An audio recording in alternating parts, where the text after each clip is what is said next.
আসসালামু আলাইকুম ওয়া রাহমাতুল্লাহি ওয়া বারাকাতু। আমি জিনা করতে চাই। আমি আর নিজেকে সামলাতে পারছি না। ১০ বছর যাবৎ ধৈর্য ধরে আছি। আমি নামাজ পড়ি, রোজা রাখি, কিন্তু যখন আমি কোনো মেয়েকে বিয়ের প্রস্তাব দিই, বিয়ে ভেঙে যায়। আমি জিনা করতে চাই। আমি দোয়া করি, কিন্তু দোয়া কবুল হয় না। আমি কি করব? আমি আর পারতেছি না। আল্লাহ তাআলা দুনিয়াতে জিনার শাস্তি, বেত্রাঘাত এবং পাথর নিক্ষেপ করে হত্যা নির্ধারণ করেছেন এবং গুনাহের সাথে সবকিছু বিধান আরোপ করেছে। জিনাকারী তওবা না করা পর্যন্ত তাকে বিয়ে করতে দেওয়া হবে না। এই গুনাহের কারণে আখিরাতের যন্ত্রণাদায়ক কঠিন শাস্তি হুমকি দিয়েছেন। প্রিয় দর্শক, হযরত মুহাম্মদ সাল্লাল্লাহু আলাইহি ওয়াসাল্লাম সেই শাস্তির কিছু বর্ণনা উল্লেখ করেছেন। আল্লাহ তাআলা জাহান্নামের একটি চুল্লিতে ব্যভিচারী নরনারীকে উলঙ্গ অবস্থায় একত্রিত করবেন। সেখানে জাহান্নামের আগুনে তাদেরকে পোড়ানো হবে। তাদের বিকট শব্দ শোনা যাবে। অতএব যে ব্যক্তি জেনা করতে চায়, আমাদের কাছে তার জন্য অনুমতি নেই। আমাদের কাছে জেনার বৈধ মর্মে কোনো ফতোয়া নেই। প্রিয় দর্শক, এই ভিডিওর আগেই বলেছি আপনার সাথে স্পষ্টবাদী হব। আপনি যেমন আমাদের কাছে স্পষ্টবাদী হয়েছেন, ধরুন আপনি যে কঠিন এবং কষ্টকর পরিস্থিতির মধ্যে আছেন, আল্লাহ তাআলা না করুন আপনার বোন এবং মা যদি সেই অবস্থায় পড়ে এবং আপনি যা করতে চাচ্ছেন তারাও তা করতে চায়, তখন তাদের এই চাওয়ার ব্যাপারে আপনার মতামত কি হবে?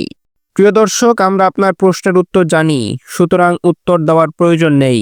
আমরা শুধু এই ব্যাপারে আপনার দৃষ্টি আকর্ষণ করতে চাচ্ছি, আপনি যা করতে চাচ্ছেন সেটা কত বড় জঘন্য। জিনাকারীদের নিয়ে জাহান্নামের ভয়াবহ কত শাস্তি হাদিসে তো শুনলাম। প্রিয় দর্শক, পবিত্র কোরআনের একটি বক্তব্য আপনাকে শোনাতে চাই, আর সেটা হচ্ছে সূরা মুহাম্মদের ১২ নম্বর আয়াত।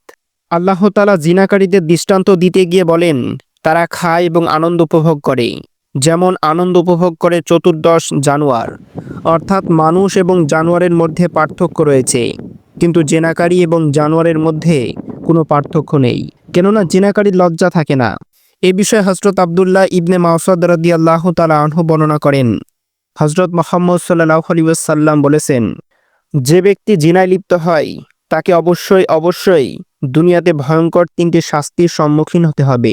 নাম্বার ১, সেই ব্যক্তি মহামারী রোগে আক্রান্ত হবে, যেমন তার ডায়রিয়া হবে অথবা কলেরা হবে, এবং ওই রোগ থেকে সে আরোগ্য লাভ করতে পারবে না, যার চূড়ান্ত পরিণতি হচ্ছে ওই রোগে আক্রান্ত হয়ে তার মৃত্যু হবে এবং সে মৃত্যুর সময় কঠিন কষ্ট এবং যন্ত্রণা পাবে। নাম্বার ২, যে ব্যক্তি জিনা করবে তার শরীরে আল্লাহ তাআলা এমন একটি রোগ দিয়ে দেবেন যা তার বংশের মধ্যে কারো নেই। এমন একটি রোগ তাকে ধীরে ধীরে আক্রান্ত করে ফেলবে, যে রোগের চিকিৎসা কোনো ডাক্তার দিতে পারবে না। নাম্বার ৩, যে ব্যক্তি জিনা করবে তার দারিদ্র্য দেখা দেবে, অভাব দেখা দেবে, কঠিন অর্থনৈতিক সংকটে পড়বে। হাদিসে শেষ অংশে বলা হয়েছে, জীবনের শেষ পর্যায়ে তার এমন পরিণতি হবে যে তাকে মানুষের দুয়ারে দুয়ারে ভিক্ষার জন্য খুঁজতে হবে। জিনাকারীর সর্বশেষ শাস্তি হচ্ছে দারিদ্রতা।